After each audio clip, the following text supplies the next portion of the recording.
What's up, guys? How are you doing today? Welcome to Brilliant Observations. I'm Jess, here with Melissa and John. I've literally never done an intro to this show before, so they didn't even know it was coming, and now Melissa looks like she's waiting for her turn to talk. Go, Melissa. It's your turn. Hey, good afternoon, everybody. Welcome to Brilliant Observations. We're hoping today we have some excellent observations for you. What's up going on, Jess? I don't know. We're just kind of grooving at the moment. I wonder how long it'll go on. Okay. Oh, my Lord. So, some interesting things to talk about today. You know how I'm doing this? I'm doing a 5K race on Sunday, coming Sunday.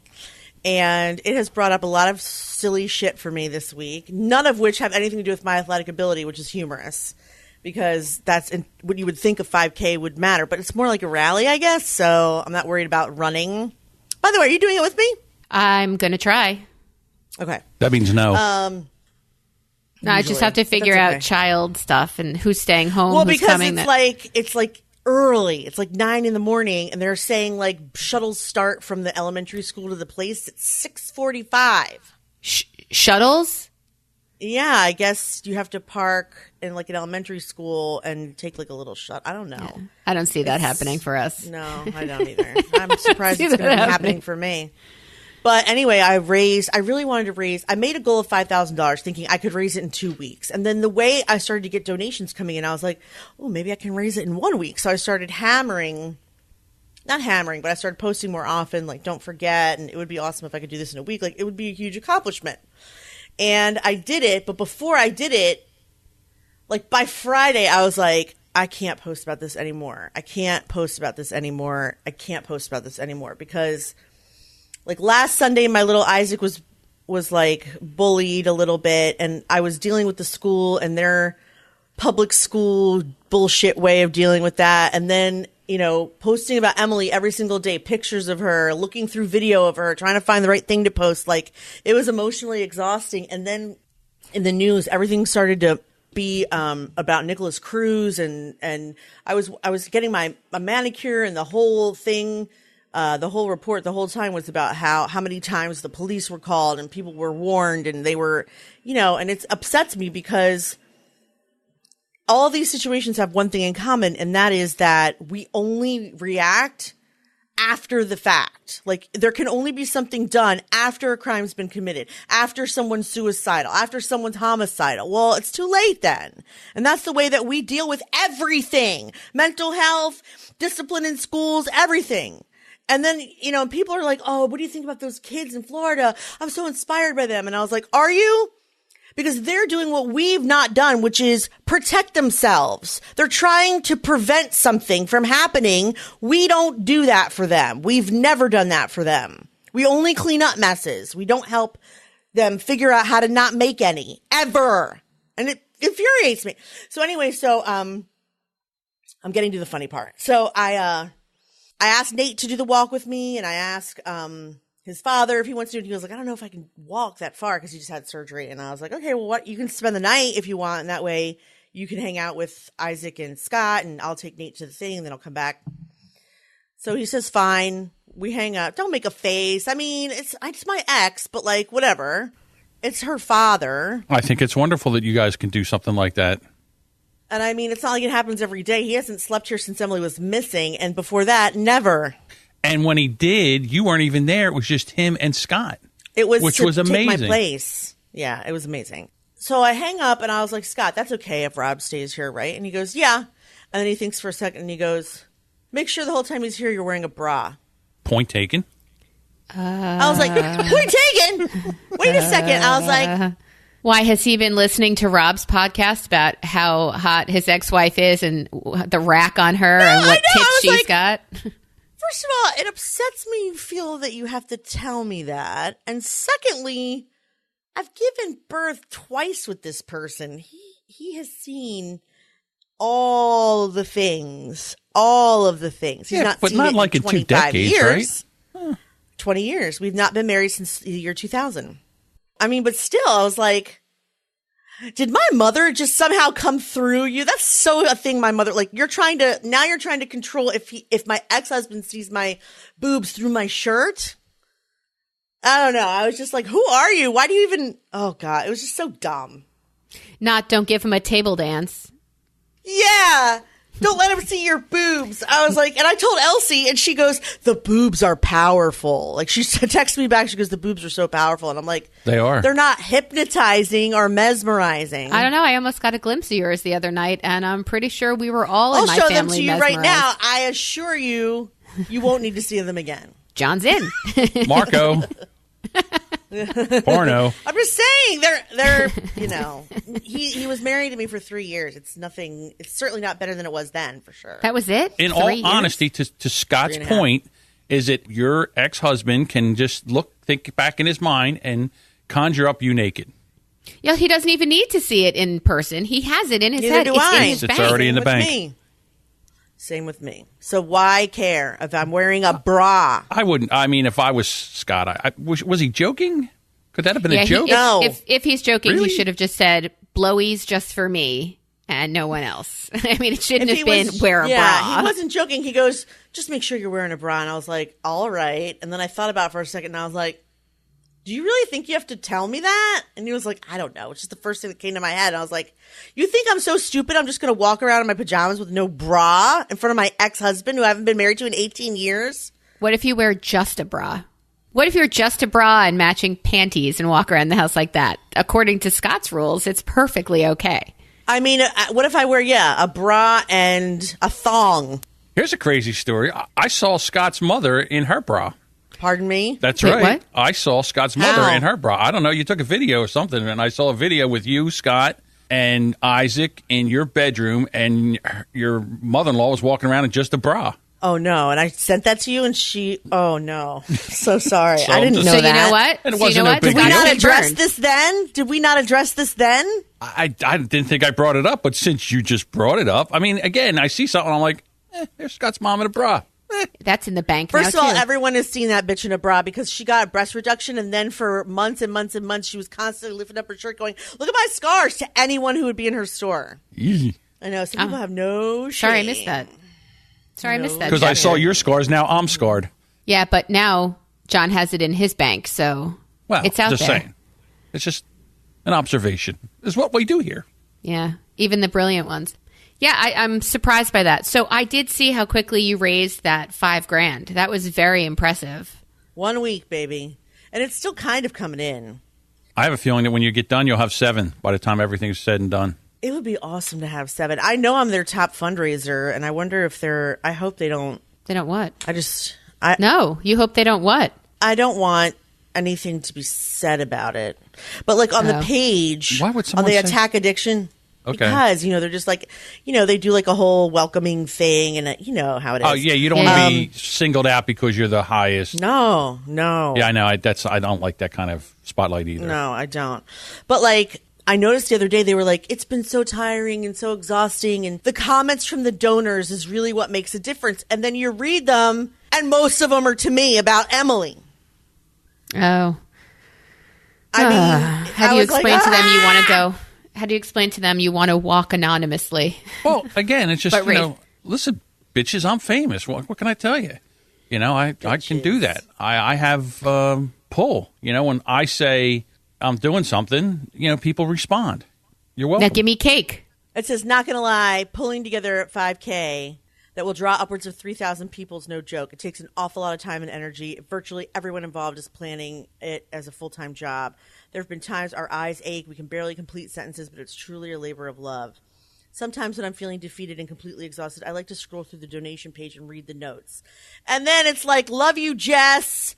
Jessica, you're so inspiring. Jessica, you awaken and inspire me.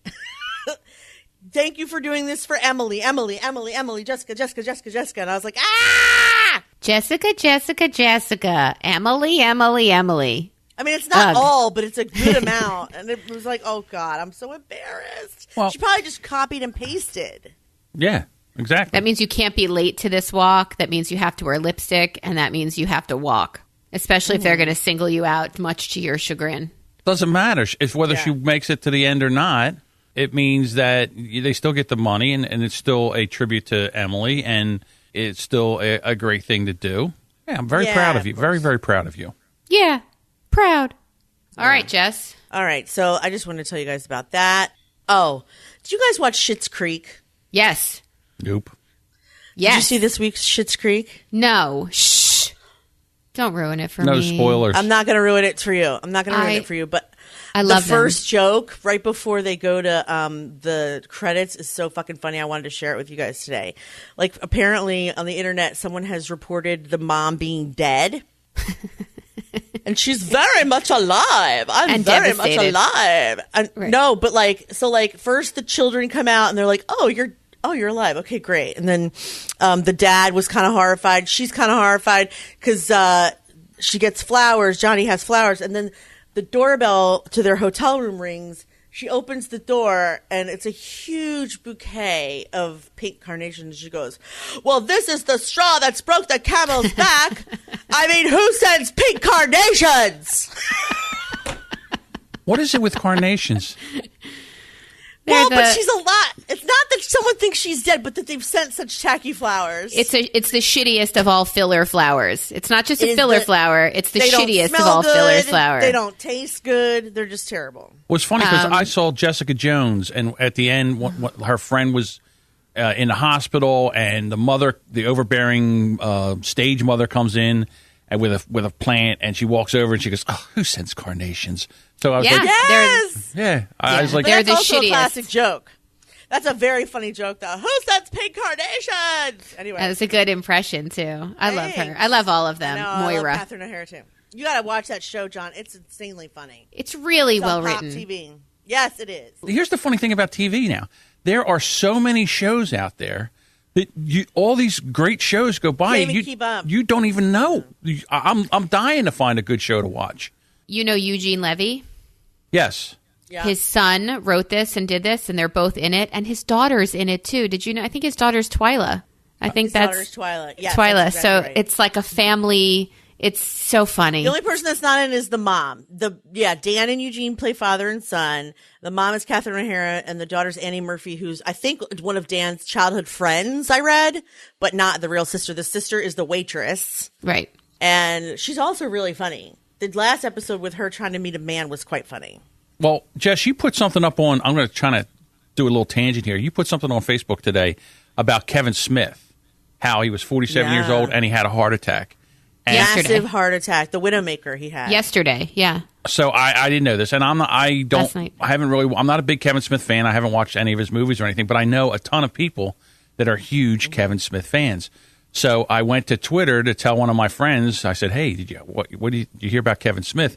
And with that, on my feed was this woman crying, like you could tell she's physically crying. So I clicked on to see what all the hubbub was, and here she's crying about Kevin Smith, and I'm thinking to myself, "Good gracious, if I had a heart attack, would one woman go to Twitter and cry on my behalf?" And I'm thinking, nope. So I had to make Yes, I would. Would you? I expect think a I crying. Would you? Of would, course. What are you don't talking even, about? You don't even go on Twitter, How Melissa. could you even say that? I'm just saying. I can't. I mean, believe, I wouldn't tweet about it, but yeah. Well, I want it on Twitter. I want the crying on Twitter. I want the All outpouring right, let of me emotion. write that down. John wants us weepy on Twitter. Weepy Yes. on Twitter. Such a heartfelt cry. I mean, I started to well up a little bit over the way she was talking about John. Kevin Smith. John, It was you didn't think amazing. immediately she's got a mental disorder, that she's this weepy over a celebrity? You didn't immediately think, what the fuck is wrong with this woman? How come you didn't just, I got to tell you, I took a look at her bottom choppers, and they were so out misaligned. I thought to myself, yeah, there's some mental illness right there. There's something wrong with her to do that on Twitter. The other question is really the theme that I had for today, which you led into beautifully. The broader theme is who knows you. Oh. Okay, so that's our theme for today. But you're leading in beautifully Exciting. with who is going to be upset. I used to joke that my mother-in-law knows so many people and has been involved in so much. She's already filled the church. Like, she's filled the church. You can do nothing now for the rest of your days, and that church upon your death is full. Is this because of my fundraising? Is that what made you think of this? Who knows? No. I go through, had this on the brain? all Okay. these crises all the time. But so who knows you? Emily filled the church. Like, I was there. It was actually a synagogue JCC hall, but I mean, standing room only. So for you to say, so celebrity immediately gives you the full church. Who knows you? None of those people know him, John, that are crying about Kevin Smith. I loved Clerks. I love. Like, that's true, but he has impacted a lot of people, but not like that. I would say he's impacted people. John, you don't feel that you've impacted enough people that will be crying on Twitter and or fill the church? Well, I don't know about the church. Honestly, I don't know about the church. And here's why. I think 35-year-old John would have packed the church.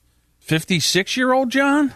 I don't know, because things have happened in my life and friends have kind of drifted away and stuff like that. And now I have a new friend base, but they're mostly online, and I don't know if they would travel to go to something like that, which is fine. I mean, I understand all that, but I'm just saying is I'm not sure. No, it's more of a proverbial fill the church. I mean, it's so what was for my parents' generation actually filling the synagogue or filling the church is now an online presence that's, like you said, it's a virtual church for the most part, where that memorial page and that fills up in seconds and everybody shares a memory and they're just touched, even though they haven't ever met you in person or seen you in 20 years. I'm sure that those people, that friend base that kind of drifted away, would absolutely have something to say, a memory to share, a picture to post. I mean, they would crawl out of the woodwork. Oh, I have an idea. What if they had like a virtual fake your wake? Death? A virtual wake where the people that can't get to your funeral would go to this virtual wake. Like, let's pick somebody that, I don't know. Let's see. Goodness gracious. I'm trying to think of somebody. Oh, okay. There's a guy called John Lee Dumas. Everybody knows John Lee Dumas. Sorry, John. Yes. So anyhow, something happens to John. John's listening. So anyhow, John happens to kick off for some reason, car accident or whatever, for whatever reason. He's impacted a lot of people's lives. So, but they wouldn't be able to go to his funeral. They wouldn't be able to find out where he was or anything like that. But they probably wanted some. So you would have like a video virtual thing where there'd be a little side chat room where you could say, kind of like when Prince died. When Prince died, or David Bowie. You think John Lee Dumas would have the kind of funeral that would be live cast? Yes, right. Like the royal wedding. Yeah, not that big, but Prince would be that big. But what I'm saying is, it'd be big enough. Like, if I went, I would probably have more people at my virtual funeral than I would have at my actual funeral.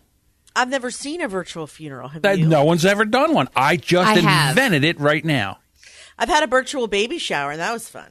Do you know, do you remember I don't know, Jess, if you know Debbie Friedman, the singer? She's a Jewish folk music-y singer, and when she passed away in New York, they had a funeral, and it was live streamed. So you could watch, and people came and sang, and her songs as a tribute. It was lovely, and it was tear-filled, and because she touched so many lives. But you're right, John, it would have to be somebody who's really touched lives across the country, especially since Jews bury immediately. Oh. So it's not like people could have the week to fly and get somewhere. They bury immediately. So that's why I think they did that. A Dave Jackson, a Cliff Ravenscraft. I'm talking about podcasters now that nobody would know, but they would all have a very big online presence that would want to go to pay tribute and respect to Dave or Cliff. And how would they do that? Just by showing up and being there as part of the numbers, or do you write something? How does that work? There could be a scroll across the bottom where you would write your thoughts and prayers to the family of said thoughts and dead prayers. person. I'm so sick of thoughts and prayers. Thoughts and prayers can suck it. Yeah, but what do you say if it's not thoughts and prayers? Love. Well, then what?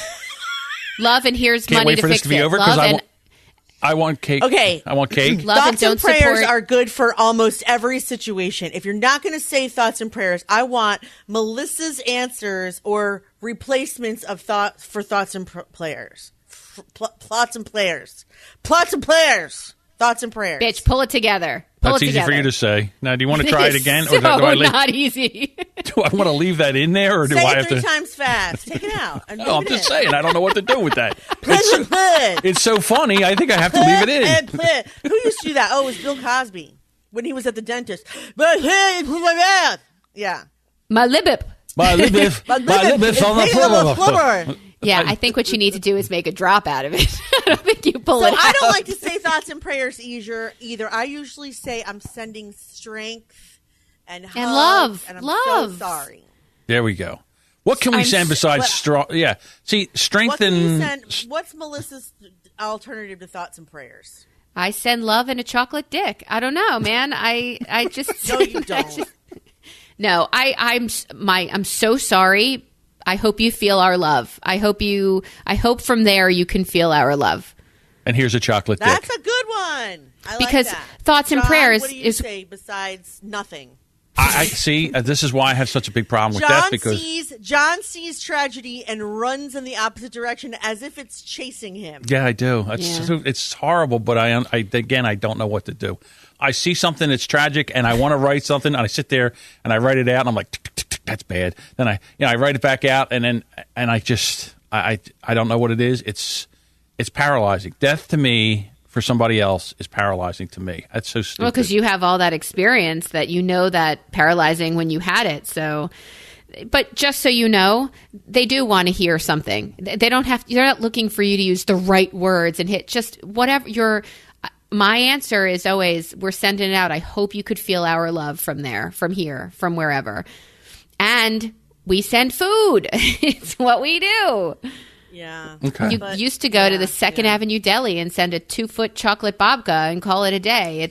But now we have to do that all over the world, and it's gotten a little more complicated. Like, my sister tried to send food when Emily died, and like it never showed up, and it never, like, she just paid them, and then nothing happened. Wow. And she 2 days later was like, "Did you get the sushi?" And I was like, "What sushi?" She was like, "What?" And I was like, "Listen, my daughter just died. You're gonna have to work this out on your own." I can't pick up the pieces of your sushi mess right now. I love you, but I'm not sure how I'm supposed to do this. I love you. I appreciate the offer. I'm inundated with chickens, and I can't worry about your sushi. I have 7 chickens. We're all set. Could you imagine an 8th chicken? Oy. No. Right. She was trying to send sushi because she knows Scott loves it. See? Anyway. That's a great idea. Yeah, again, it's the same thing. It's like if you want to send I sent Ramona flowers when Ramona's husband died, my friend Ramona. Yeah, I would like to send, like if I wanted to send a friend of mine a dessert tray with cream puffs and chocolate eclairs and those little tiny cannolis and stuff like that, how do you do that? You find a bakery, a delivering bakery. And you think that's easy, but it's not. Oh, man, I do it all day. It's very easy. Huh. I didn't have much I do luck. it in Florida. I do it in Pennsylvania. Yeah, but you have to search local to the person. Right. It's a whole thing. It is. Yeah. Oh, it's definitely a whole thing. But John, I don't have a job. So this is what Jessica says, what do you do all day? This is your damn job. This is my job. That could be a great job for you. Now it is. It's like, listen, a friend of mine's just died. I need to get food to him. I can't find it. Melissa, can you get them this? I'll give you. I'll throw you a 20. Can you see? We have friends who have birthdays like minutes apart up in Maine, and I know what they like. And one of them's gluten-free and annoying with what she eats. And I sent up the yummiest of macaroons and this big tub. It depends on the person. I told you once, Stuart would love to send a gift card to everybody for their occasions or whatever it is. And I like to find the right gift for the right person. I get tremendous joy from doing the perfect match. My niece just turned 16, and I told you, I was supposed to see them last weekend, and I didn't get to see them.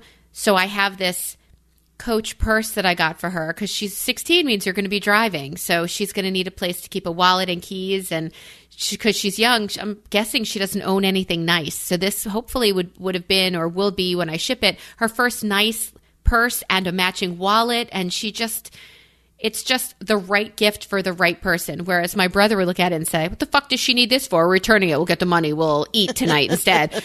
I think it's important that she have a nice thing because Coach bags last forever. And if they don't, you bring them back and they give you a new one that lasts forever. So that matching of a gift I find super crazy important. So I would find a place for your mini cannolis and your mini cream puffs and your eclairs. And I would find that tray for you. See, that's I'm that pretty girl cool for you. Yeah, there you go. It is cool. And now John knows me a little better, right? Who knows you, Jessica? Start with you. Who knows you? Oh, the list is endless. I don't think I don't anybody know. really knows. Yeah, Well, I don't know. Again, no, I would say, okay, so you want to know who knows of you or knows, of No. you or who knows I don't you? want No, you. who knows me the best? And that's a Oh. very hard question to answer. Like, who knows you? Who knows where if something happens in your life, what your response is going to be? Like, I, similar to John, very much have a flight response to pretty much everything, which is why I built an office for myself on the upstairs of my house. So now I don't even think I need to go downstairs. I'm in a Jack and Jill. Do you have food up there? Well, I'm in a Jack and Jill right now. So there's a bathroom next to me and then Mallory's room on the other side. And in her room, she has a tiny refrigerator that holds water bottles. Yeah, it's crazy. It's the only thing she wanted for, I think, her birthday last year. So she has this tiny refrigerator with water bottles, smaller than even the ones we had in college. So she maybe has an apple, but we don't let them have food upstairs. We have a fridge in our bedroom, too. Well, what's in it? Right now, iced tea, a little, crack of cheese, so I can eat cheese and crackers. Probably a bunch of stuff that doesn't belong in there anymore because it's probably past due. It's mostly drinks. Oh, We okay. don't allow food upstairs because being out in the middle of nowhere, there come bugs and mice and I was thinking about installing that, but the problem is my favorite thing to do is eat in my bed. That makes it difficult to stop. Yeah, we can't do that. And if we eat in bed, that means Stuart has license to eat in bed, and his mouth noises in my sacred place would be the worst possible thing imaginable. So I'm not having that. So there's no food upstairs. But I do have access to a small refrigerator, a bathroom, this new office. I don't ever have to leave here. So who knows that? Which of my friends knows? Well, you're probably one of them. And you know the friends I think do. So do you have people in your, like Laura? Laura knows you, right? She knows me pretty well, but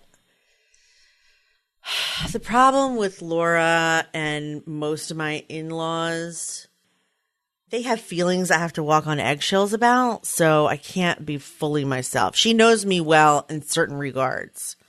And she's intuitive, which doesn't help because she also knows my innermost feelings about stuff when I don't know that she's listening. But she doesn't always know that she's doing it. So, but I don't know how well she knows me because I don't think she knows when she's annoying me. Scott knows when he's annoying me.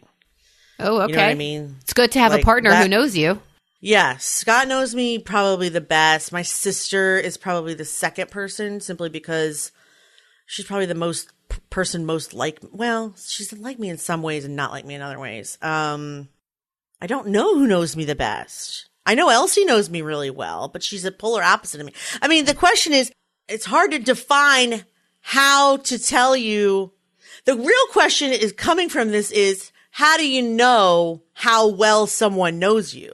Well, I think is that because they live with you? Is it because they've known you a long time?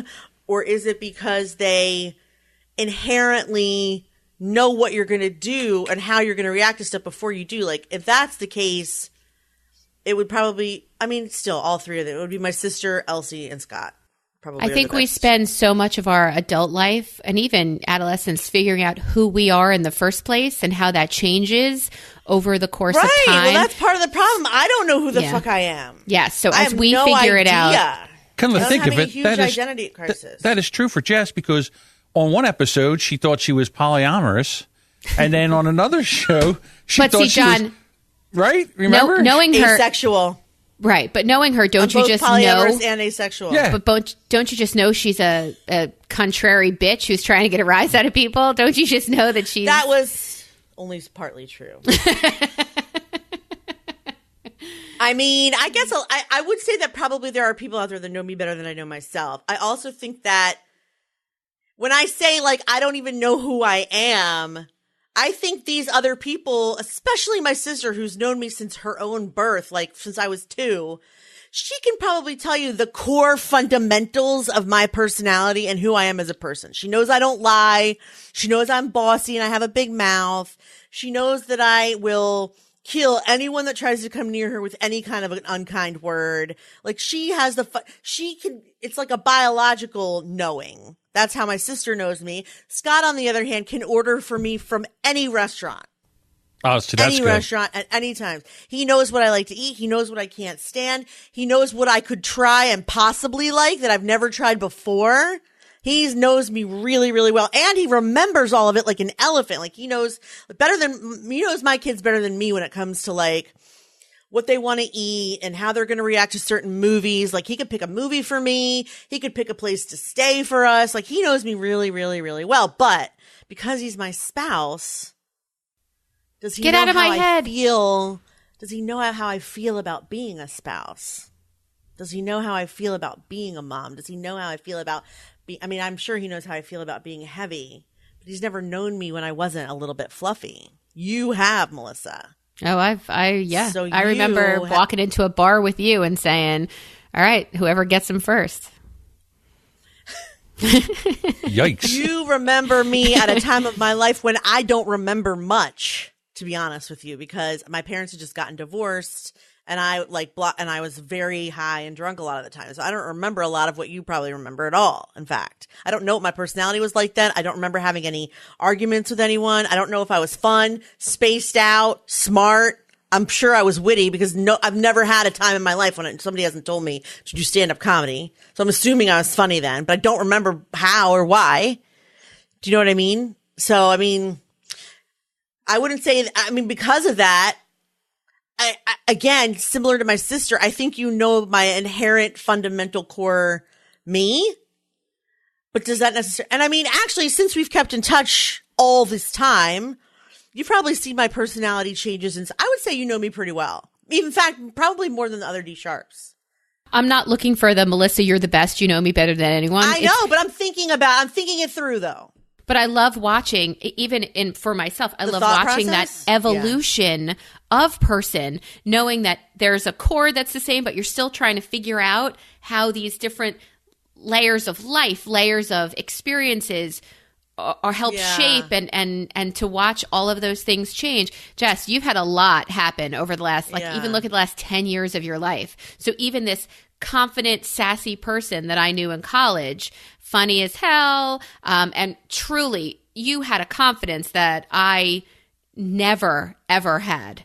So I thought, when I say we're walking into the bar and we'll see maybe we'll see who's going home with that bouncer. You know, when we had it out, I thought it's definitely going to be her because I'm not nearly as confident. You're shyer than something me, that is so attractive about confidence before it turns into arrogant asshole. There's just that confidence that's so appealing that I'm talking about men really when it takes that turn for the most part. But seeing all these life things help shape, or I don't know if they help, but they shape every decade after that is definitely fun to watch, interesting to watch. I feel I know you. Yeah. And it's funny, the people that I have known 23, 25 years, like the people that are our friends, and even not in this particular group, but elsewhere, I do feel like they have not really changed that much. Like they've grown older and had children and had different jobs and tragedy and this and that, but like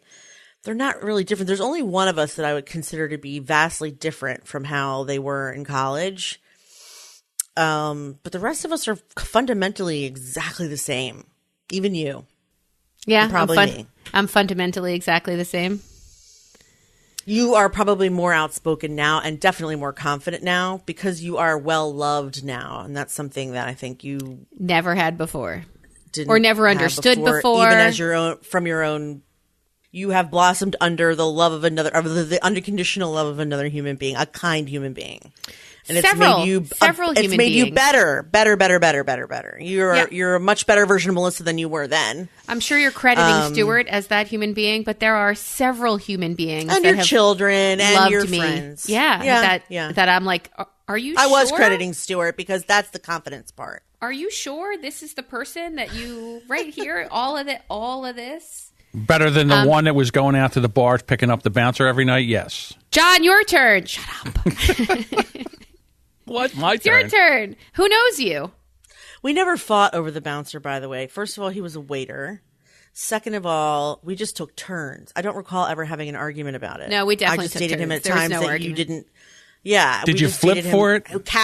No, we just happened Did to you rock, date each paper, other scissors? at different times. and then found out later, oh yeah, I made out with him. Oh yeah, he's nice. Like, it wasn't like a long relationship. It was nothing like that. Or I would like, walk into his house and see Jessica sitting on the couch, and I'd be like, "What are you doing here? How did you get here?" All right, gotta go. Anyway. John, who knows me? I would say mostly my family would know me the best. Now, children, yes, my family, my children. My youngest daughter probably knows me the best. My youngest. Jess? Well, that's because she's been working with you lately. Yes, she's been working with me, but she's more like my side of the family, where the other children are more like my wife's side of the family. And it's funny because they have a hard time with my youngest because she has such a strong personality where it doesn't even faze me. Her personality doesn't even faze me, and we seem to get along the best. But not that it goes without issues, but I handle things differently than her mother does, and our disagreements, me and my youngest daughter's disagreements, get sorted out really quickly, where it drags on with my ex and her, like it did in our marriage. But so you're grudge free. Is that what you're saying? You just let things go. You work it out. I'm a thunderstorm. In other words, it's like and rain and all this stuff, and I get it all out of my system, and then I want cake. It's what's next, right? Yeah, I want cake. Yeah, you're not eating cake now, though, right? No, I'm not. But it's fun to imagine cake. Oh, I imagine. You do look kind of smaller, actually. Are you smaller? Yeah, a little bit. You look smaller. Do you see what's left on my desk from last night? Oh, look at this! What is that thing called? It's a praline, styrofoam and cardboard. It's a dark chocolate nonpareil. Nonpareil. That's Those what are they're Scott's called. favorite. Really? Yeah, he loves nonpareils. Dark chocolate or milk chocolate? Dark. Yeah, they're the best. He's a dark guy. You have your family. Do you have friends? Those friends from 20 years ago? What about the Jimmy? The Jimmy knows me pretty well. It's pretty funny. We have I talk to him probably more than any other person on the planet right now. He calls me sometimes 3 times a day about this and that. But the Jimmy likes to hear himself talk mostly. So I'm just a kind of a sounding board for the Jimmy. But he does know me the best. Like the other day, he called me and said, "Okay, we're going to go play poker." Because we play at these bars, free poker leagues around. You go, you have something to eat, you play a free poker tournament and stuff like that. And I hadn't played in a long time. So he says, "Come on, take a shower, put some clothes on, let's go." And I went and we played. I had a great time. Finished second. It was nice. Nice. Mm-hmm. Oh, you had a night out. Yeah, I had a night out. The Jimmy and I went on a date. That's adorable. That's adorable. Right. I like that you play cards. I mean, thinking about it, I used to live with a friend in college, and she knows the people with whom I lived in college. I know intimate details about them, about the way they like their toilet paper, if it goes over or under. Right, but does that know someone? But does that really mean you know someone? I know it makes her fucking crazy if she walks into a room. She's cracking skulls after she finds the toilet paper coming out. That's just an evil power, but does that really mean you know them, though? See, now, if I knew that, I would every time I went in the bathroom, I would take the toilet paper and turn it around. Hey, I'm going to LA in a couple of weeks. I'm totally fucking with the toilet paper in her house. Exactly. I would totally be annoyed, by the way, if it was always under. Is that the thing? Yeah, it's got to be over. Yeah. It has to be over. It has to be over. Barbaric the other way. You know what it is? It's lack of respect. That's. I also think it's at a certain time of your life, like when we were in college, we were really figuring out who we were. So there were people in your life, and for us, it was college. For John, it might have been some time different in your life where maybe when you were going through your divorce, you figured out who you were, and the people who were in your life then, when you were figuring yourself out, those people get to know you really well also. I just happened to be living with these people during a very intense emotional and freedom and just this special pocket of time where they were part of this discovery, the part of this freedom, a part of this self-actual, whatever it is, that made my relationships with them or their understanding of me or knowing me super intense, special, and awesome.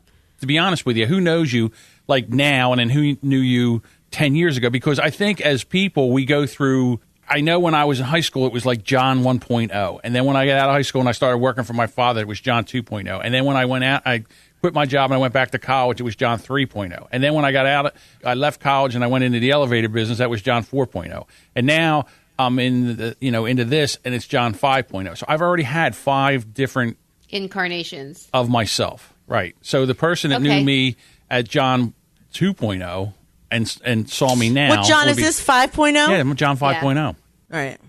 All right. So who would you say of those people knows you, John, who you're proud to be, who you're not proud to be, all the aspects of you? Who knows you, John? I'll have to say, since my mother passed, it would be my ex-wife would know me the best. Oh, yeah, I forgot parents. My mother probably knew me the best before she passed. Right. Without question. Yeah. So my That's mother crazy. knew. Both of my parents are still alive, and I don't think either one of them knows me. My dad doesn't know me as well, but my mother did, for sure. All right. And we're back. Because I just had to have a teaching moment with the ladies. Sorry. All right. So this will probably bring us to another theme, topic. No. What were we talking about? Damn it. We were discussing who knows you, and you were discussing the 5 different lifetimes you've already lived. Yeah, the John 5.0, right. So how many .0s are you? Like if I went to Melissa, how many Melissas are there? Like Melissa 1.0 would be like camp Melissa, and then high school Melissa, and then... those two Melissas are the same, though, because you do high school and camp at the same time. But then there's... Yeah, but I don't think I'm the same person at camp that I was at school, where I would walk into a classroom and they would say, "Oh, Melissa Freeman is your brother?" And I would say, "No, I'm an only child." Like there was because my brothers were difficult in school, or they were whatever they were in school, I didn't want to follow them as just another Freeman on the list of troublemakers. I wanted a clean slate. So I had my own trauma in school, and I had freedom at camp. So I think those are 2 different ones. But I don't know. There are several. I'd have to really think about it. But I really think that I told you at the very beginning of this that there was a girl that I knew with whom I lived when I was in college. Remember, we talked about how she was the reason we didn't talk anymore, and it was her issue, and she said she's been to therapy about it, and you said, all right, there's a lot more going on with this creature. I spent 3 years of college with her, and I think she got to know me really well as I figured out who I was outside of the thumb of the Jewish mother controlling your activities, and which I'm doing to my children. Thanks, John, for pointing that out. And constantly, and that was a Lucy. So I think that's a person, and that's an incarnation of me. Like I think there have been a couple since I even know Stuart. So even he's watched me go from whatever when I first met him, working nonprofit, to moving with him for just these different lives I've had, and now I think everybody's a little confused about the one I'm living now. So maybe 5.0, maybe 6.0, maybe 11.0. But I don't think this is the end. I think there's more after this. What about you? Is there more after this? I don't know. What about you, Jess? How many .0s have you been through? My childhood, the Emily and Nathan with Rob years, the Emily and Nathan with Scott years, I think you skipped stuff. I think you skipped stuff in there. Yeah, I think there's a college picking up bouncers and waiters years. From 1 to 17 there's one Jessica, and then from 17 to 21 there was another Jessica, and then from 21 to 27 there was another Jessica, and then from 27 to 30 there was another Jessica, and then my mother passed away, and then from 30 until I would say 30 until I started trying to have Isaac. So the second I started fertility, there was a different Jessica. So like I'm 43, he's 3. So like 30 to 37, there was another one. And then 37 till Emily died was another one. But that one was under extreme trauma. And then the one that has emerged since Emily died is another one. And then I guess I'm turning into somebody else now. I don't know, lost count of how many that was, though. Totally lost count. Just so you know what comes from that intense strain and trauma. I mean, that's how diamonds are made, under that wild pressure. So I'm actually really looking forward to seeing what cracks from the cold that surrounds you. One can only hope. See, but I think you can also go back to different .0s. Like, in other words, if you ran into all the D sharps, you would go from Jessica 9.0 back to Jessica 3.0 or 4.0, whatever it was at that time. You can slip back into those .0s, but then when that's over, you immediately go back to the .0 that you are at this present moment. But it's kind of neat that it's like when you go to a high school reunion, you kind of, whether you want to or not, whether, I don't care how many, like I went to my 35th or something, high school reunion. It doesn't matter. When you go, you immediately go back to John 2.0 or whatever .0 you were at that point. Even though you realize that that's so silly, you still feel the same way you did about the people in high school when you were in high school, kind of, sort of. Mm-hmm. So that's kind of, it's weird how you can move back and forth on the scale according to who you're with. Sorry, I think it brings back the feels of the 4.0 and the 3.0, but I do not think that if I got back together with high school people that I would come close to being that 3.0. You don't know that, though, because when was the last time you were around high school people? No, you're still the same person you are now. I've been around high school people. Okay. And you didn't seem to have the same feeling, slip back into the same... I do, actually. I do. Yeah. So you're the only one of the three of us that doesn't? I kind of do. Yeah, I think so. I didn't love that person. I think what he's saying is, nah. I didn't... Well, I understand. Oh, again, you could... I would imagine that would... I don't know. And the next time that happens... and you're around high school people and you slip back into that, you're going to go, damn, that John.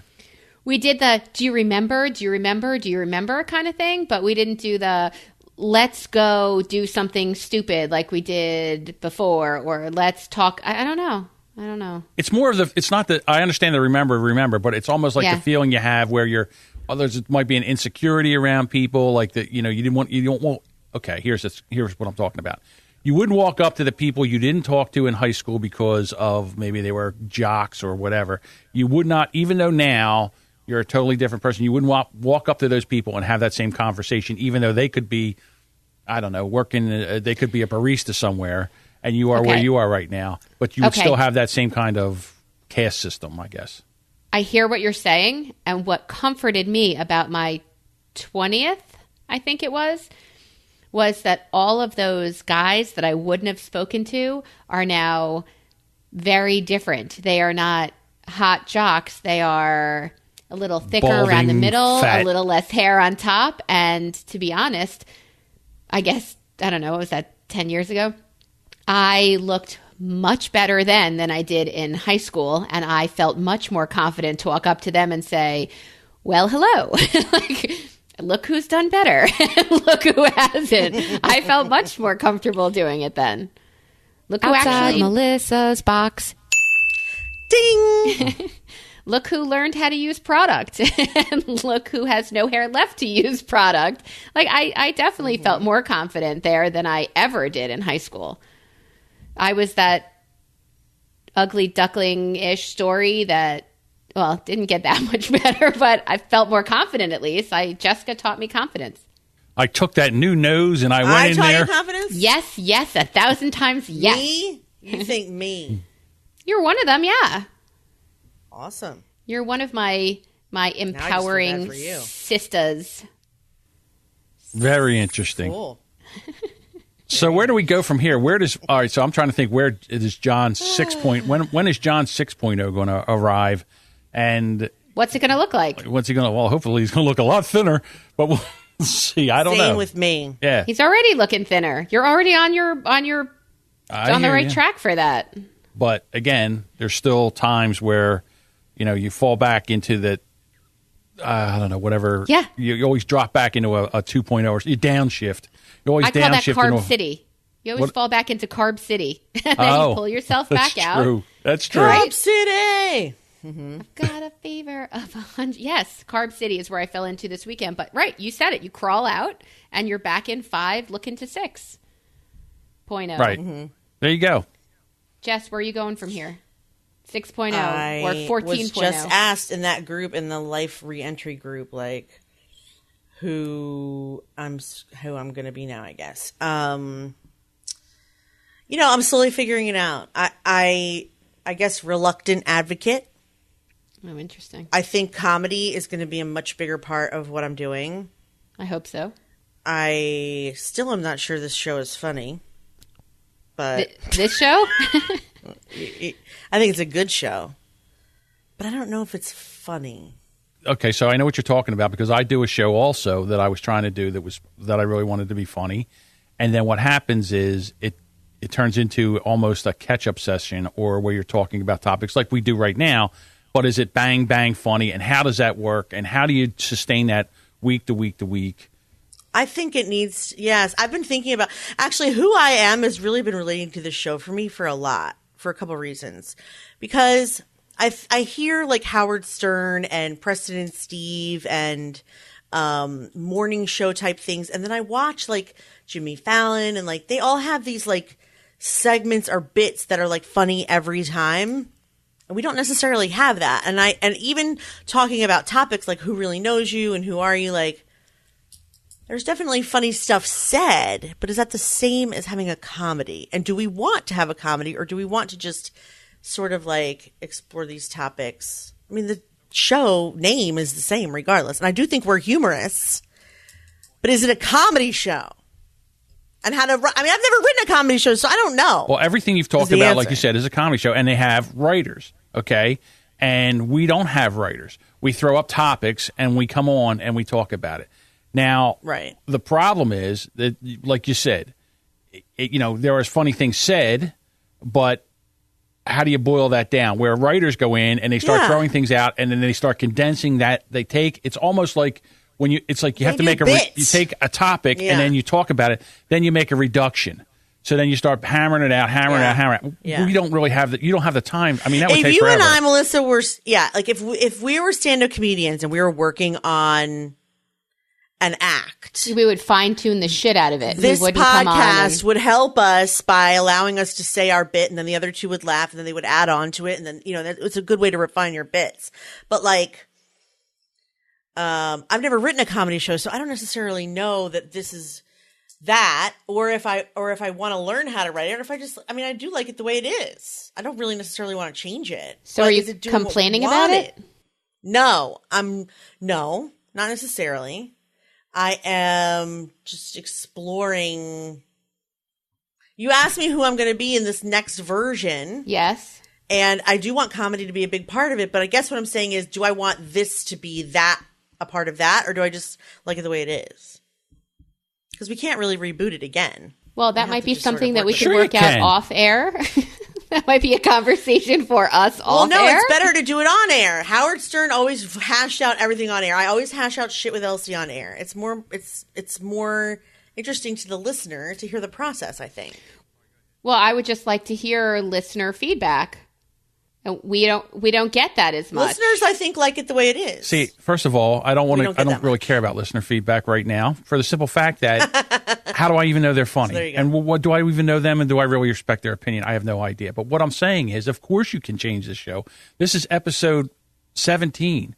I mean, we could change this tomorrow. I mean, and the first 17 would be this, and then the next whatever would be whatever until you wanted to change it again. Else? Until you wanted to boil it down again. I don't necessarily want to change it. I'm interested to see how it will evolve, because the way it will evolve revolves around how I'm evolving now. 14.0 and 12.0 or whatever it is. Yeah, That's will my evolve point, with though. us. That was kind of my point. It's just like, as I'm evolving, this show's going to have, I know comedy's going to be a bigger part in it. And I guess what I'm saying is, we wanted this show to be a comedy show. I'm not sure that it is yet.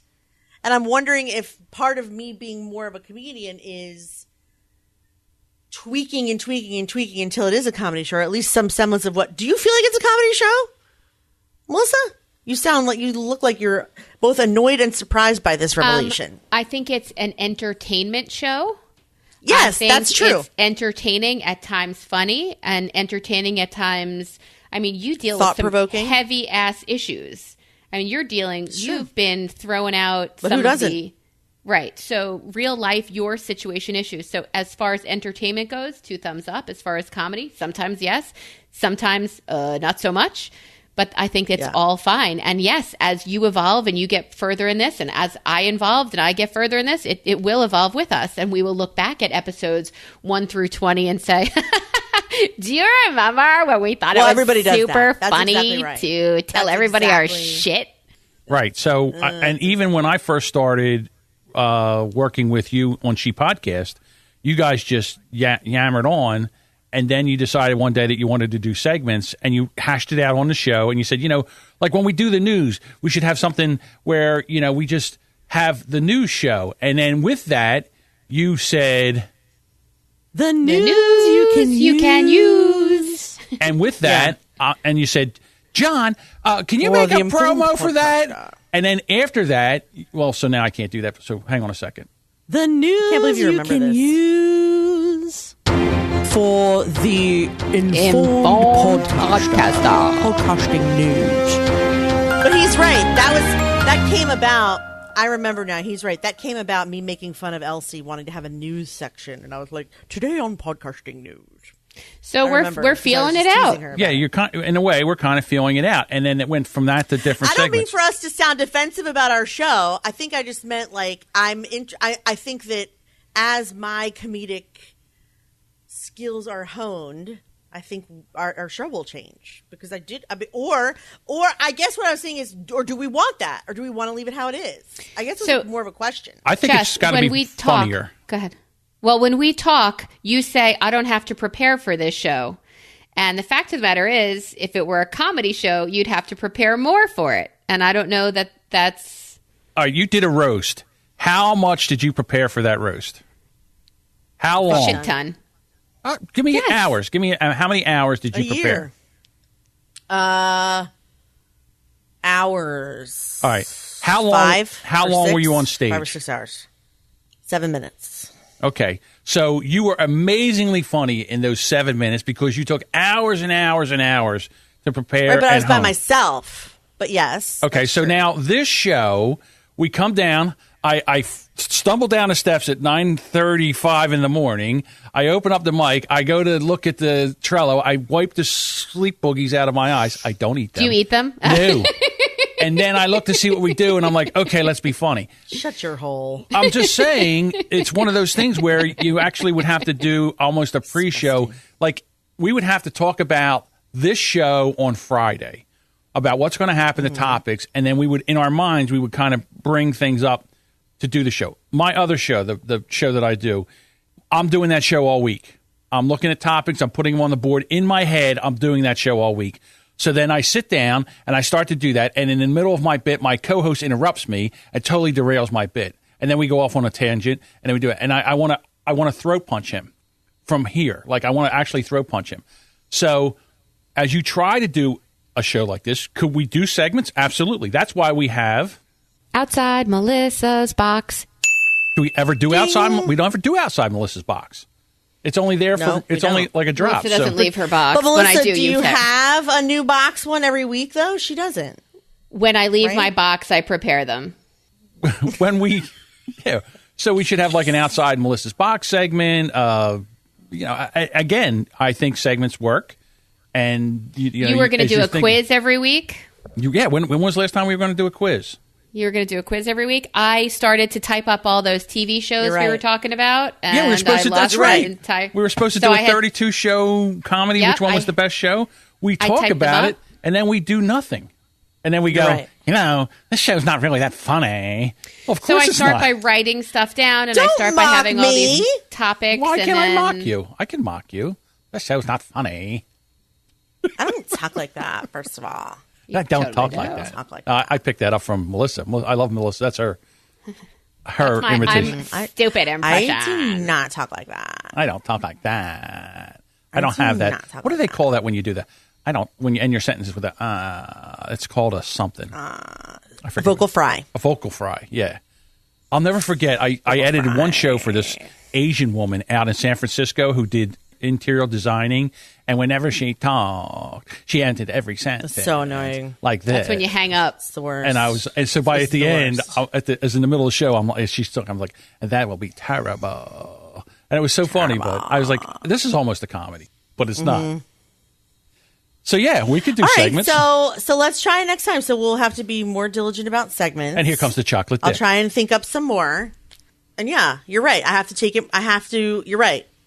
Well, you could have a segment where this could be a segment. Cuntosaurus. Where you figure out where someone was a cuntosaurus and you talk about that. Look, I started writing down all these wicked fears that people have. I did this search. I had all these fears. I was going to make you guys guess what the fear was by reading the fear to you and have you and say what kind of people have this fear. It just takes work ahead of time. And it's either something you want or something you don't. And I'm Who here is not doing anything during the week? Self-proclaimed not doing anything during the week. So we're going to have to, you know what? He went there. We're going to have, because she said that today. I have nothing to do. I can. Ooh, girl, he went there. Well, she just said today, I have nothing to do. I can get you a cannoli tray in Turnersville in an hour. Nobody said I have nothing to do. I said I don't have a job. She has some things to do. She said I don't have a job. She didn't say she had nothing to do. That's different. Okay. Well, that's what I meant. You're going to hold me to what I say? How dare you? Oh, my God. It's the only thing we have to hold you to. What are you talking about? I know. What else should we hold? Half the time, I don't even know what I'm talking about. We don't see each other in person. I know. But what I'm saying is that, that's something that we could pick up, or these topics should be written down, or these things should be written down, and we should just, peruse them every once in a while. The only time I look at this Trello board is when we go to start recording, and I should not I am not doing show notes for this show. I'll tell you that right now. Why? Because I'm not doing show notes for this show. It's just real easy. I've already written them for today. Hosts argue about if the show funny. That's the it. show's there evolution. And yeah, the show's demise. evolution. Right. This could be the last show. No, but I'm just saying, it's good. Listen, this is good. This is therapeutic, right? Yeah, so complaining that it's not funny and then taking it into this rabbit hole of despair does not really move it along. That's one way to look at it, or it's like... Hold on, that's a little dramatic. I would say that's a little dramatic. In a rabbit hole of despair. Are you feeling despair? I feel like I'm not having any more of this conversation on Monitor. Why? Oh my God, that's really... Are you upset? I feel like I'm done having this conversation for the Gen Pop. Don't be upset. I wasn't in any way saying it was bad or needed to be changed. I was saying it's evolving. I see that it will evolve as I evolve more. You totally did. But yes, it is evolving. And yes, but John's right. If we do want it to be more comedic, we have to work at it. And I haven't been. He's 100% right. He's just telling me what I already know, which is I need to work harder and be more diligent about funny. He's right. I have said I wanted a quiz. I've not put them up. He's right. He's totally right. And I have been planning on doing what he said. It's just that I also am planning on reading more about how to be funny and incorporating that. I'm taking a class by Steve Martin, and I have this book that I've been reading, and I've been sort of, I guess, procrastinating doing anything about the show until I have more of a structure in my head as to what I want, I guess. And then I wanted to talk to you about it. Yeah, here's the crazy thing. I paid for that Steve Martin course, and I even forgot about it. Is it out now? It's good. I mean, I'm only on, yeah, it's been out. I'm only on video 3. It's really good though. Oh, what if it's still there? It's still there. I bought it a year ago as well. It's still there. I just opened it after 2 years. Okay. Now we have to bring Missy back into the show. Still take it. We got to get her. We got to draw her back in again. Because Missy? For some reason, I think we've insulted her, and I don't know why. I'll tell you why. Upset because I'll be clear. I will tell you why you've insulted me. Okay. Because I do spend time during the week preparing for this podcast. I do spend time writing and thinking of things, and initially to hear, oh, this isn't my podcast with Elsie. I don't need to prepare for this, and you just fall down in a chair and eat and drink through a podcast where I trying to dance for you and dance for listeners that I hope appear. I don't know how or why. It's frustrating to hear that in the first place. And then later to hear you say, I don't think this is really where it's funny, or there's only one way to make it funny. The crafting of the writing and the work and the time. And that's not something that one person can do. 2 people have to. And 3 people have to, and so that's what was frustrating to me, because I've kind of been saying this since episode 3. 100% right. You are 100% right, Miss. You're 100%. You are. When you're right, absolutely you are right. Yes, you are right, and thank God you got that out. I mean, I do think of stuff to say, but you're right. I'm not going to. First of all, I don't eat and drink through the podcast. A little bit. I hear what you're saying. Well, but what I will say is, it's not only through this podcast. Oh, that makes it better. I do that all the time. That makes it cuter. Doesn't make it better. I Makes do it no cuter. matter what. I do this horrible shit through every podcast I'm on. Yes. And I would also say I don't prepare that much more for the other show either. I know. But I just happen to. But the difference is that I get 8 newsletters with podcasting news for that one. So it's easier for me to prepare because I'm constantly getting podcast news. Whereas I only this week just started following funny shit. And as a result, I'll have more shit as ammo. I just started creating it, and I just started following it on that channel as well. Now, one might say I should have been doing that when I created our channels, the Brilliant Observations channel, because I want our channels to be funny and promoting and saying funny things. However, the thing I created was entrepreneurial and podcasting related only, but it will spill over. It's only been a couple days, and the reason why is. It's only been a couple of days or a week since I've been asking the question, since I've got the message to finally do. I mean, every time I ask these questions, who am I supposed to be? And I get the answer funny, I ignore it. This is the first time in 43 years I've not ignored it. And I'm talking up until 5 days ago, Melissa. Even though I said I would have a comedy podcast with you, my approach was, well, I'm naturally funny. Let's see how it goes. But that is not enough. I want it to be a honed skill. I'm only just realizing this now. That's why this is good to have this on air.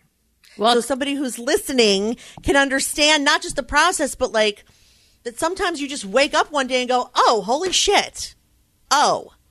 So it doesn't matter how many times people tell you, you have to come to it on your own. Right. You tell me. Right. How many times have people told you, don't talk about eating your dog's eye boogers?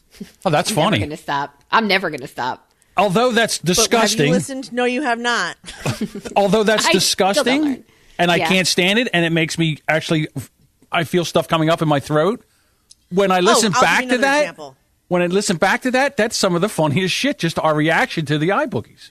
No, I'll give you another example. How many times have you been told by people other than me that your knitting should be a business? All right, now we're talking about different. Now we're going totally off the rails. No, here. we're talking about the same thing. How many times have I been told I should be funny as a, don't look around, bitch. Bitch, do not look around. I see you. We're on Skype. Woman, don't look around. Look at her acting like she don't know who I'm talking about. Right. You know who I'm talking about, Melissa. No, I'm saying this is not different. Where people have been telling me to do this my whole life, I've ignored them because it's scary or hard or I don't know how. That is not different. You have a skill. I know you want it to be something or you wouldn't keep knitting all the things. You have a wall the size of Montana full of hats and scarves. And I mean, no amount of children could wear those things. You know why I have that? You know why I keep those there? To bother me. To bother me. To bother me. To bother you. And because I don't know how to decorate, like I have no skill in decorating. So what I did was So you're just going to hang hats and scarves? It's a whole wall That's of not a bad built-in idea. shelves when you first walk into the house. And I rolled the scarves and I Books put them could have across worked, and I dude. lined up the hats. So it's like rainbow. And one of my kids' totally anal friends comes over and rearranges them perfectly in rainbow colors. And I let her go. I let her just do it. It doesn't need to be an LGBTQ shrine. It's just hats and scarves. But I'm just saying, like, books could have been good. You can collect menorahs or dreidels. Like, anything could have gone there. But you are doing it for – it's the same thing. It's something you know is good, that other people tell you is good, that you've just not had the wherewithal to explore fully yet. When you're ready, you will. Okay. When you're ready, you will. So I'm ready. You can be ready on your time. I am ready Well, now. glad you're I apologize ready. for not being ready sooner. Well, welcome it's to only the game. episode 17. welcome to the first episode 18, of Brilliant Observations. 17. 1 minute and 14 seconds into the show. 1 hour, yeah. 1 hour. 1 Well, hour. and it's time to hang up. So thank you guys for listening. Wait a minute. Are we not? I'm just kidding. Holy That cow. was a joke. Sorry. So Oh my God! Just joking. this is going to be an amazing episode. I'll tell you that right now. This is one I'm going to listen Again, I'm to not over and over. Kidding. Mallory Yes. will do the graphic, but I'm Just not doing the show kidding. notes. This is the graphic. I'll do the fucking. Everybody I'm doing the pointing fucking and show yelling. notes. For the love of fucking Christ. Okay. I have There a you question. go. Sure. What? Why do they put thumb holes on shirts? For that exact reason. So when you put your coat on, it doesn't ride up the coat. Because you can't be trusted to hold a piece of fabric under 4 fingers while pulling your arm through a coat? Maybe it's to keep your hands warm while you're typing and stuff. I don't know. Why are you asking somebody who has no fashion sense? What the question really is why are you asking two people with no fashion sense? I have an answer. The answer is because that was a mistake. What happened was some girl was sitting in class bored, and she took her thumbnail and she burrowed a hole in the seam, and her thumb went through. And she goes, wow, that's kind of cool. And she did that on the other one. And then she was walking around like that, and then three other girls said, wow, where did you get that shirt? And she was like, I kind of just made it. Right. And then everybody did. So the next thing you know, they started taking a pair of scissors and cutting little holes in there. And then some designer saw some kid walking down the street and said, you know what? I got to make that. So that whole thing you have there on your hands and your shirt and all that you paid for to be that way was an accident. So I think it's workout clothes. Is that? Who works out with their thumbs through clothes like that? I mean, a lot of that is probably for running, I would think. That's just for women because they don't want to get their hands cold. Because my sweater rides up. Is that an impression of women in general? Are you really trying to do that on this podcast with two women? Really? I mean, with that particular... Yes. That particular impression was slightly off, I think. I think sad. I think that you're annoyed about, both of you are annoyed at the same time means it was perfect. Ew. You're mean. So I want to recommend not using the toilet while your thumb is in the thumb hole of a shirt. Unless you want a little stinky surprise afterwards. Negative on toileting. Remember I told you I tried to give a UA sample for a health. I had to pee in a cup, and I had a blousey sleeve on, and it was like 3 more arms. Ganesh couldn't have helped me through that any better, holding my shirt back and trying to catch pee. I do not recommend. And then you go to wash your hands after you use the bathroom, and you have this... They're not. Yeah, you have to You have to unhook the thumb before you pee. Obviously. Yeah. Just think about all the filth that's on those right there. But that piece of. Do we have to? That piece of fabric that's between the end of the thighs. Sleeve, about an inch back, because it's the palm of your hand. That web in your thumb. Right. I put together a desk this weekend for my new office, which is why my sound is all off while I try to figure out how to best podcast with it. It's just your mic technique. So I cut my web next to my thumb, between my thumb and my pointer, and that's just a place with the knife I was using to open the box. That's just a place that doesn't heal. I don't know, between the washing and the soap in that, it's soap in a wound, and the whole, it's constantly moving and never closing. I don't know if I'm ever going to get better. But I did build a beautiful office, and I'm just working on wall coverings and my mic technique. There you go. I can't believe you can't see the difference when you walk up on that mic and I don't know. I can't believe you can't hear that. Or is it just me? I don't understand that. I mean, and again, no, I hear it too. And then for me, I don't know how to. Yeah, and for me, it's like when I listen to other people, not just you, Melissa, but when I listen to other people do that, and I say to them, listen, you got to get up on the mic when you talk like that. And they go, okay. And the next show they do it, and they're right up on the mic, and everything sounds amazing. And then the next week they're like, so let me ask you this question. And, I think she's going to fix it. Of course she will. She will. Absolutely. Melissa, when you tell Melissa to do something, she focuses, she laser focuses in, and she does it. Let me tell you, that girl's a doer. True. That woman gets things done. I don't have a job, Amen. John. I'm a doer. See, you're gonna beat me with that you're gonna beat me with that phrase the whole time. Yeah, and you're not eating any pastries, and I'm gonna send you a fucking plate of cannolis, and I'm gonna send you right to your house, and you're just gonna look at them. Oh no, I'm not. Ouchie. I'll tear into those things like nobody's business. Before we do close, I have a question for Jessica. Mm-hmm. How goes tap dancing? I've still just done it the once. I would like to do it more. I can't do it when anyone else is in the room or in the house because I know they can hear me and I'm very self-conscious about it. And Scott's been working from home all week, so I have to get him the fuck out of here. And before you start, do you say yada da da da da, and then do you go? No, you goon, I do not. That's a missed opportunity right there. You should. I sing "Hello, my baby." Hello, my baby. Hello, my honey. Hello, my ragtime gal. Yada da da da da. Baby, my heart's on fire. See, now this is what happens. I'm the guy I should have had this tap dancing sound right on my board so I could get to it. Now I can't find it. That drives me crazy when I do stuff like that. I hate that too. I hate you too. I mean that too. Nice. That's not what I said. Well played. Evil. All right then. Ladies and gentlemen, thank you so much for listening. Check us out at brilliantobservations.com. You can also find us on Twitter, Facebook, and Instagram at Listen Brilliant. And please email us at brilliantobservations@gmail.com. We want to hear what you thought of today's show, what you thought of any of these shows. Do you think we should keep making shows? Is anyone out there? Is this thing on? Let us know. For the love of all that is holy, we're dying. We're dying out here. Let Help. us know. No, just kidding. Talk to me. Thank you all for listening. I'm honored and thrilled as always, and we will see you next time. Bye, guys.